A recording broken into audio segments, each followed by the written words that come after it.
राजनीति से काम तक, अपराध से अंजाम तक, खेत से खलियान तक, खिलाड़ी से मैदान तक, सितारों से आसमान तक, हर खबर पर होगी हमारी नजर। पल पल बदलती देश और दुनिया की खबर पाइए सिर्फ इंडिया टाइम 24 पर। सुबह हमारी, बात आपकी। नमस्कार दोस्तों, इंडिया टाइम 24 में मैं हूं आपके साथ नीरज सिसोदिया। आज हम आपको मिलाने जा रहे हैं एक ऐसी शख्सियत से जो सिर्फ बरेली ही नहीं, पूरे उत्तर प्रदेश में पहले ऐसे कैंडिडेट हैं जिन्होंने निर्दलीय चुनाव लड़ने का ऐलान किया है। जी हाँ, हम बात कर रहे हैं विनोद जोशी जी की। विनोद जोशी जी, इंडिया टाइम 24 में बहुत बहुत स्वागत है आपका। भैया धन्यवाद। चुनाव अभी घोषित नहीं हुए हैं जी, उम्मीदवार घोषित हो गया जी, क्या लगता है कितना सफल हो पाएंगे? देखिए, मैं साइंस का स्टूडेंट रहा हूँ और साइंस जो होती है वो प्रैक्टिकल की बात करती है। और जब हम कोई काम करने वाले होते हैं तो हमें अपनी एक योजना बनानी पड़ती है। जब तक आप योजना नहीं बनाएंगे, जैसे अगर मुझे कहीं जाना है तो मैं जितनी जल्दी सुबह उठ के तैयार होकर निकलूंगा तो वहाँ जल्दी पहुँचूंगा। तो मैंने अपनी तैयारी इसलिए सबसे पहले शुरू कर दी थी कि मुझे चुनाव लड़ना है 2022 का। पहले आपने सपा से आवेदन किया, आप टिकट मांग रहे थे सपा से, अब आप अचानक से निर्दलीय हो गए, क्या कारण रहे? नहीं, मैंने समाजवादी से कभी टिकट नहीं मांगा। मैं समाजवादी में रहा हूँ। आपके नाम की चर्चा थी? जी, एक्चुअली चर्चा का तो मुझे नहीं पता। एक्चुअली हुआ क्या कि मैं समाजवादी छात्र सभा से छात्र संघ उपाध्यक्ष रहा हूँ, छात्र संघ के चुनाव जीत के आया हूँ। और माननीय मुलायम सिंह यादव जी के टाइम में, नेताजी के और अखिलेश जी के टाइम में मैंने राजनीति अपनी समाजवादी पार्टी से करी। लेकिन जब मेयर का चुनाव हुआ तो मैं डॉक्टर राजेंद्र शर्मा जी के साथ माननीय मेयर साहब के कहने पर भारतीय जनता पार्टी में शामिल हो गया था अपने सैकड़ों कार्यकर्ताओं के साथ। अच्छा, भारतीय जनता पार्टी? जी जी, मैं सक्रिय सदस्य हूँ आज की डेट में भारतीय जनता पार्टी का, और मैं कोशिश करूंगा टिकट मांगने की भारतीय जनता पार्टी से। भारतीय जनता पार्टी। जी जी। अब जब आप ऐलान कर ही चुके हैं जी लड़ने जी का, जी तो जी, फिर तो सवाल ही नहीं उठता। देखिए, मैं ये मेरा हक भी बनता है क्योंकि मैं सक्रिय कार्यकर्ता हूँ उसका।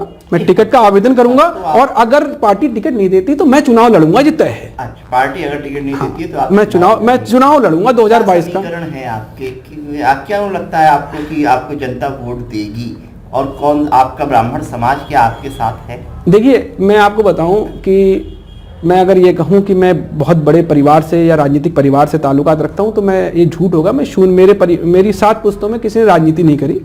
विधानसभा तो बहुत बड़ी बात है, प्रधानी तक का चुनाव का पर्चा तक नहीं भरा अभी तक, जितनी लोगों को मैं अपने परिवार में जानता हूँ। क्या पारिवारिक पृष्ठभूमि रही आपकी? मैक्सिमम लोग सरकारी नौकरी में रहे, और मैं जिस परिवार से आता हूँ उस परिवार में हर दूसरा व्यक्ति भारतीय सेना में है और भारतीय सेना के लिए काम करता है। अगर हमारे 2 भाई हैं तो 2 में से एक भाई हमारे परिवार का भारतीय सेना में है। उत्तराखंड से आप ताल्लुक रखते हैं, क्या लगता है उत्तराखंड के लोगों को बरेली स्वीकार करेगी? देखिए, विधानसभा में खास तौर पे देखिए, उत्तराखंड, जो आप उत्तराखंड की बात करो तो मैं बरेली का ही हूँ बेसिकली। 6 अप्रैल 1984 को बरेली में मेरा जन्म हुआ। मेरी पढ़ाई बिशप मंडल से स्टार्ट हुई और बरेली कॉलेज से ही मैंने अपनी पूरी पढ़ाई करी। और बरेली कॉलेज के 2 छात्र संघ चुनाव, और छात्र संघ चुनाव में तो हमारे वोटर भी नहीं थे। वोटर जो थी परसेंटेज बहुत कम थी। मैं आपको बताऊं, आप जाति पात में तब जाते हो जबकि आप पे विकल्प नहीं होता। विकल्प का मतलब है अगर आप सही काम करने हैं, आप जागरूक हैं, आप लोगों के लिए काम करेंगे तो फिर जाति पात नहीं होती। आदमी के पास जब विकल्प नहीं होता कि भाई मैं इस व्यक्ति को नहीं दे रहा हूं, मैं उसे नहीं जानता, तो वो अपनी जाति का चुनाव करता है। और अच्छा व्यक्ति आता तो मुझे लगता है कि मैं अपने कैंट विधानसभा के लिए काम करना चाहता हूं, इसलिए लोग मुझे स्वीकार करेंगे। ब्राह्मण समाज पर सबकी नजर है, खास तौर पे भाजपा की भी और समाजवादी पार्टी की भी। समाजवादी पार्टी का आरोप है कि भाजपा के कार्यकाल में ब्राह्मणों पर बड़ा अत्याचार हुआ है, और भाजपा कहती है कि ब्राह्मण हमारे साथ है।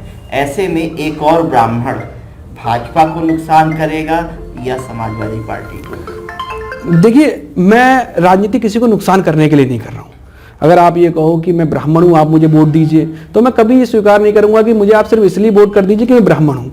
ब्राह्मण होना विधानसभा में चुनने का एक नजरिया नहीं होना चाहिए था। यूपी का चुनाव है, खासतौर पे बरेली का जो चुनाव है वो जाति के आधार पर ही अब तक लड़ा जाता रहा है। इसी जो धारणा है ना, हम इसे बदलना चाह रहे हैं कि आप क्यों जाति पे जा रहे हो। आप एक अच्छा व्यक्ति चुन को भेज दो।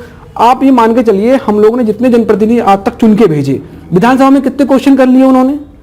युवाओं की बात करी, बेरोजगारी की बात करी, वहां क्वेश्चन पूछे जाते हैं और क्वेश्चनों के आंसर मिलते हैं। अगर आप विधायक हैं, वहां विधानसभा में सोने के लिए विधायकों को भेज रहे हैं। इसी सीट से आप लड़ना चाहेंगे? देखिए, मेरे पास 2 सीटें तो मेरी एक शहर और कैंट, क्योंकि मैंने आज तक जब भी राजनीति करी शहर कैंट दोनों से करी है। कैंट मेरा परिवार रहा है, मेरा घर रहा है, बचपन मेरा कैंट में गुजरा है। 77 भी कैंट में मैं रहा हूँ। सुभाष नगर, नेकपुल, गल्ला मंडी, बरेली कॉलेज, आवास विकास, कैंट, मणिनाथ, ये इलाके मेरे लिए गलियां मेरी रोज की हैं। मतलब सुभाष, मतलब इनमें मुझे जाने की जरूरत नहीं है। मैंने यहीं क्रिकेट खेला, यहाँ गिल्ली डंडा खेला, यहाँ मतलब हर चीज मैंने इन्हीं गलियों में करी है। तो मेरा घर है। जी जी जी जी, कैंट मेरा घर। जी जी, अगर पार्टी टिकट नहीं देती है तो निर्दलीय जाऊंगा। तो आप निर्दलीय चुनाव जी जी जी। कैंट के आप स्थानीय मुद्दे किसे मानते हैं? सबसे बड़ा मुद्दा आपकी नजरों में कौन सा? देखिए, अगर आप कैंट विधानसभा को देखोगे तो कैंट विधानसभा दो भागों में विभाजित है। एक छावनी परिषद है, जिसके कैंट, जैसे आप जैसी बड़े डाकखाने से आगे निकलोगे, आरा लैन तोपखाना जो पड़ता है, उसके बाद 77 नंबर पड़ता है, फिर 76 बंगले पड़ते हैं, बिया बाजार, ये आपका अलग इलाका पड़ जाता है। और फिर यहाँ से जैसे आप स्टेशन से जाओगे, सुभाष नगर, नेकपुर, मंडी होते हुए आप इधर घूम के आते हैं।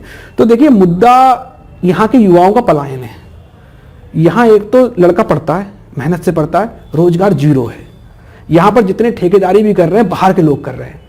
भाई विधानसभा में मेरा लड़का अगर मुझे वोट देता है, मेरे साथ खड़ा होता है, तो मैं उसको अपने क्षेत्र में काम दिलवाऊंगा। 50 काम निकल के आते हैं, लेकिन काम कर रहे हैं बाहर के लोग। बरेली का आदमी काम ही नहीं कर रहा। अब कोई उन्हें बता देता आप हैसियत बना के लाइए, उस बेचारे युवा को ये नहीं मालूम हैसियत कैसे बनती है। अरे मेरा मानना है कि अपने जो क्षेत्र के लोग हमें लड़ाएंगे, उन युवाओं के लिए काम करेंगे, बुरी तरीके से काम करेंगे। लोन लेने तक को लोगों के पास मुद्रा लोन लेने तक का आइडिया नहीं है। जी, मेरा तो रोजगार और एजुकेशन। जी, दो मुद्दों पे आप चुनाव लड़ेंगे। तो अगर आपको मौका मिलता है विधायक बनने जी जी, तो आप क्या करेंगे इन दोनों मुद्दों को हल करने? देखिए, सबसे पहले तो देखिए, बरेली को आईटी क्षेत्र की बड़ी जरूरत है। लड़के बहुत अच्छे हैं यहाँ के। यहाँ पर हम लोगों ने क्या किया, जैसे प्राइवेट यूनिवर्सिटियाँ तो बहुत खुलवा दी। भाई बड़े बड़े उद्योगपति आए, उन्होंने कॉलेज को यूनिवर्सिटियों में बदला और यूनिवर्सिटी खुल गई। एक नहीं, 3-4 यूनिवर्सिटियां बरेली के अंदर हैं, लेकिन बरेली कॉलेज यूनिवर्सिटी नहीं बन पा रहा है, क्योंकि वो गरीबों और किसानों का कॉलेज है, वहाँ आम बच्चा पढ़ता है। अगर बरेली कॉलेज यूनिवर्सिटी बन जाता तो गरीब बच्चा पढ़ना शुरू कर देता। और इन कॉलेजों में जैसे कॉल सेंटर्स हैं, बरेली में एक ही कॉल सेंटर है। उस कॉल सेंटर में आप पार्ट टाइम जॉब कर सकते हो, और लेकिन वो कॉल सेंटर आपका शोषण कर रहा है, क्योंकि वो 7-8 हज़ार रुपए देके आपको 8-10 घंटे काम करा रहा है। यहाँ पर कंपटीशन बढ़ाने के लिए अगर हम 4-5 कॉल सेंटर खोल देते तो हमारा 15-20 हज़ार लड़कों को रोजगार तो बरेली मिल जाता। आप कॉल सेंटर नहीं खोला पा रहे हैं। मतलब एक बहुत छोटी सी चीज है कॉल सेंटर, कि अगर आप विधायक हैं तो आप कहीं भी एनसीआर में चले जाइए, आप बात कर लीजिए, कॉल सेंटर बरेली में आ जाएंगे। लेकिन बहुत छोटे छोटे मुद्दे हैं जिसमें हम लड़कों को पार्ट टाइम जॉब भी दे सकते हैं। बहुत अच्छी बात कही आपने। रोजगार वाकई बहुत बड़ा मुद्दा है। बरेली कैंट विधानसभा सीट ही नहीं, बरेली शहर और कैंट दोनों, खासतौर पे बरेली जिले को भी अगर बात करें तो बरेली जिले में भी ये बहुत बड़ा मुद्दा दिखाई देता है। अब एक सवाल ये आता है कि जो मेयर डॉक्टर उमेश गौतम हैं, आप उनके बेहद करीबी माने जाते हैं और कई मौकों पर उनके साथ आप देखे भी गए हैं। एक दौर था जब आपके नाम की चर्चा चली थी कि आप नामित सभासद भी बनाए जाएंगे। जी जी। हालांकि बाद में वो हो नहीं सका। जी।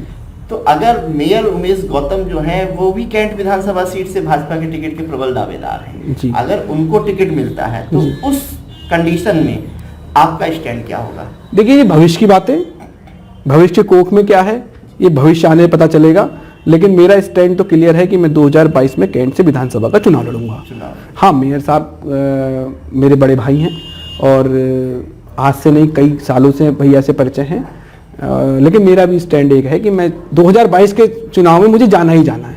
2022 के चुनाव में आप जा रहे हैं। जी जी। आखिरी सवाल पूछेंगे जी जी जी।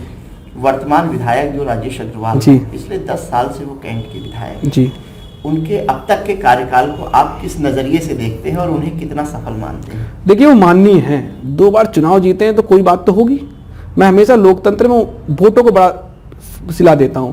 अगर आदमी कोई कहता है कि ये विकास के नजरिए से आप कितना सफल मानते हैं? देखिए, विकास की नजर से तो आप मुझसे ज्यादा आप जानते हैं, आप मुझसे ज्यादा परिचय आप क्षेत्र में हैं। जनता आपके मुंह से सुनना चाहती है, अपने नेता के मुंह से सुनना चाहती है। देखिए, मैं एक बात बताऊं, मैं राजनीति में जा रहा हूं, इस आपके इंटरव्यू के माध्यम से अपने लोगों से भी कहूंगा, मैं किसी के बारे में कोई भी टिप्पणी करने की आज स्थिति में नहीं हूं, क्योंकि मैं विधानसभा के चुनाव में भी गया नहीं हूं। लेकिन आपने ऐलान तो कर दिया कि मैं चुनाव सर पे है, नजदीक है, लेकिन जनता ने किसी को चुन लिया। तो आप उस पर टिप्पणी नहीं कर सकते। आप चुनाव में हरा दीजिए। टिप्पणी की बात जी, कर रहे हैं हम, जी। कैंट सीट के विकास, मतलब आप मुझे घेर रहे हैं। हम कैंट सीट के विकास की बात कर रहे हैं। आप जनता से किसी मुद्दे पे देखिए, मेरे संतुष्ट होने और ना संतुष्ट होने से कोई फर्क नहीं पड़ता। मैं चुनाव में जाऊंगा और जनता आपको क्यों चुनेगी? जनता फिर से राजेश अग्रवाल को नहीं चुनेगी। तो ठीक है, अगर उन्होंने अच्छे काम किए होंगे तो चुनेगी उन्हें। मैं कभी ये नहीं कहता, अगर उन्होंने अच्छा काम किया होगा तो राजेश जी फिर से आ जाएंगे। विनोद जोशी की जमानत खत्म हो जाएगी, मुझे 10 वोट नहीं पड़ेंगे। अगर उन्होंने अच्छा काम किया है जी, तो जनता आपको वोट क्यों दे? आप चुनाव देखिए, आपको जरूरत ही क्या है? ये चर्चा भी जनता पे छोड़ देनी चाहिए कि किसने अच्छा काम किया है, किसने अच्छा काम नहीं किया। मैं एक प्रत्याशी बन के जनता के बीच में जाऊंगा, लोगों के बीच में हूं, लोगों के बीच में जाऊंगा। अगर उन्हें ये लगेगा लाइक अ प्रोडक्ट, आप प्रोडक्ट की बात कर सकते हैं, क्योंकि ये भी एक मार्केटिंग है। जो राजनीति भी लोग कहते हैं ना समाज सेवा है, अब राजनीति समाज सेवा नहीं बच गई है। मैं आपको बताऊं भाई साहब, आप मुझसे अच्छा तरह जानते होंगे, अगर लोग मुझे पसंद करेंगे तो विनोद जोशी जीतेगा। उसे रोकने से कोई, जीतने से रोक ही नहीं सकता। मैं 2 बार सिद्ध करके आ गया हूँ। एक तरफ पूरा कॉलेज मेरा विरोध पे रहता था, जोगा सिंह हुड्डी सर हमारे स्वर्गीय विरोध करते थे, आरपी सिंह ने कह दिया था कोई जीत जाए विनोद जोशी ना जीते, लेकिन मैं जीत गया। तो मैं जनता में वोटों पर यकीन करता हूं कि वोट की चोट बहुत बड़ी चोट होती है। अपने मुद्दों पर, जी, मैं अपने मुद्दों पे चुनाव लड़ूंगा। अपने विकास, जी जी जी जी, मैं अपना जो ड्रीम, मेरा प्रोजेक्ट है बरेली के लिए, अपने क्षेत्र के लिए, वो प्रोजेक्ट लोगों के सामने रखूंगा। अगर उन्हें मेरा प्रोजेक्ट और मेरी बातों पे भरोसा हुआ तो मुझे चुन लेगी, वरना कोई बात नहीं। जिसको जनता चुनेगी वो लोकतंत्र में जो जीतता है भैया, इसका मतलब वो अच्छा काम कर रहा है। बहुत अच्छी बात कही आपने कि लोकतंत्र में जो अच्छा काम करता है वही जीतता है। और उम्मीद करते हैं कि एक नई सोच लेकर जनता के बीच जाने वाले युवा को जनता मौका देगी। इंडिया टाइम 24 को अपना कीमती समय देने के लिए, हमसे बातचीत करने के लिए बहुत बहुत शुक्रिया भैया, धन्यवाद।